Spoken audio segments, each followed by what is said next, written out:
এখানে উপস্থিত রয়েছেন উপজেলা আওয়ামী লীগের সংগ্রামী সভাপতি জনাব আজহার রহমান সাহেব। এখানে বক্তব্য রেখেছেন উপজেলা আওয়ামী লীগের সংগ্রামী সাধারণ সম্পাদক আলবাজুর রহমান নাজর। এখানে উপস্থিত আছেন উপজেলা ইসমাইলনগর উপজেলা নির্বাহী অফিসার ইনচার্জ রাশেদুল হক। এখানে বক্তব্য রেখেছেন উপজেলা স্বাধীনপুর ইউনিয়নের সনাতন চেয়ারম্যান ভাই মুসা শাহেদ আহমদ মুসাফিজি। এখানে উপস্থিত আছেন উপজেলা আওয়ামী লীগের সংগ্রামী সহসভাপতি আলাভাই, অর্থ সম্পাদক আমাদের সাদুর ভাই সহ উপজেলা আওয়ামী লীগের সংগ্রামী নেতৃবৃন্দ যুবলীগ স্বেচ্ছাসেবক যুবক কিশোর ভাইয়ের শুরুতেই আমার মুজিবীয় অভিনন্দন এবং সংগ্রামী শুভেচ্ছা গ্রহণ করবেন। আজকে এখানে বীজ এবং নারিকেল ছাড়া কৃষক ভাইদেরকে দেওয়া হবে। আপনারা কি জানেন যে এই বীজ এবং নারকেল ছাড়া এই দেশের সফল প্রধানমন্ত্রী বাংলার মানুষ যাকে এই মসনদে বসিয়েছে আমাদের জননেত্রী শেখ হাসিনার পক্ষ থেকে এই নারকেল ছাড়া এবং বীজ।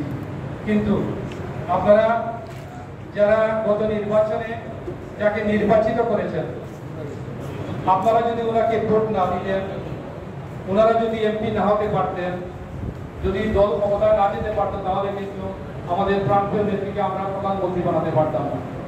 তাই আপনারা যারা এখানে আসছেন, আমি এখানে এসেই দেখলাম, শুনলাম যে ইউনিয়নের চেয়ারম্যান এবং মেম্বারদের সাথে এখানে উপজেলা কৃষি কর্মকর্তাদের কোনো সমন্বয় ছাড়া কিছু লোক এখানে আপনারা নিমন্ত্রণ করিয়েছেন। আপনাদের জানা উচিত, আপনারা হয়তো আজকে এখানে আসেন, কালকে আরেক জায়গায় চলে যাবেন, কিন্তু যারা আওয়ামী লীগ করে, যারা এই দলের কর্মী, যারা ভোটের সময় পাবলিকের পাশে যায়, যারা ভোট দিয়ে ভিক্ষা করে, যারা ভোট ভিক্ষা করে এনে সরকার গঠন করতে সাহায্য সহযোগিতা করে, তাদের কিন্তু এই এলাকার মানুষের সাথে অনেক দায়বদ্ধতা থেকে যায়। তাই আমি আপনাদেরকে দৃঢ় অনুরোধ জানাবো, আপনারা যারা এই প্রশাসনের বিভিন্ন দায়িত্বে আছেন, আপনারা কারো বন্ধু না, কারো শত্রু না, আপনারা সবার সাথে সমান ব্যবহার করে সবার কাছে আপনারা সমান থাকবেন। আপনারা এখানে যদি চেয়ারম্যান এবং মেম্বার থেকে এখানে সম্পৃক্ত করেন, তাহলে ওরা আবার যখন ভোট চাইতে যাবে, তখন তাদেরকে বলতে পারবেন যাদেরকে দেবে তারা চিনবে যারা কারা কি পেয়েছে কি পায় না। আমি আমাদের এখানে নির্বাহী কর্মকর্তা নতুন এসছেন, আমি আমাদের ইউনিয়নের চেয়ারম্যানকে বলবো, আমাদের এই পশ্চিম সাইড যদি ওনাকে নিয়ে একটু ভিজিট করে নিয়ে আসে, তাহলে উনি বুঝতে পারবে যে ওই এলাকাটা আরেকটা দ্বীপের মধ্যে বাস করে। এই এলাকা একটু যদি বৃষ্টি হয়, রাস্তার মধ্যে হাটবারের উপরে চলে যায়। যেহেতু উপজেলা পড়েছে দাসপুর ইউনিয়নের মতো বর্তমানে, ওই এলাকাটা বিভিন্ন প্রশাসনিক এবং বিভিন্ন ইলেকট্রনিক প্রিন্ট মিডিয়া লোকজন আসবে এই এলাকার খোঁজ খবর নিতে। যদি ওনারা এসে যদি ওনার বাড়ি দেখেন যে বাড়িটা ঠিক না, তাহলে তো অন্য জায়গায় গিয়ে কি বলবে। এই জন্য প্রথমে ওনার বাড়ির দিকে খেয়াল রাখতে হবে। হ্যাঁ, অন্যান্য ইউনিয়নে আপনি খেয়াল রাখবেন, কিন্তু পাশাপাশি আপনি যেহেতু যে ইউনিয়নের মধ্যখানে আছেন, এই ইউনিয়নটিকে কিভাবে আরেকটু সুন্দর করা যায়, কিভাবে আরেকটু বেশি এখানে গুরুত্ব দিয়ে দেখা যায়, সেদিকে আপনি খেয়াল রাখবেন। আর আবারও বলছি যে আপনারা এখানে যারা আসছেন, আপনারা জেনে নেন, দেখে নেন যে এই এলাকার মাননীয় সাংসদ 24 ঘন্টা আপনাদের কথা চিন্তা করেন, আপনাদের জন্য কাজ করেন।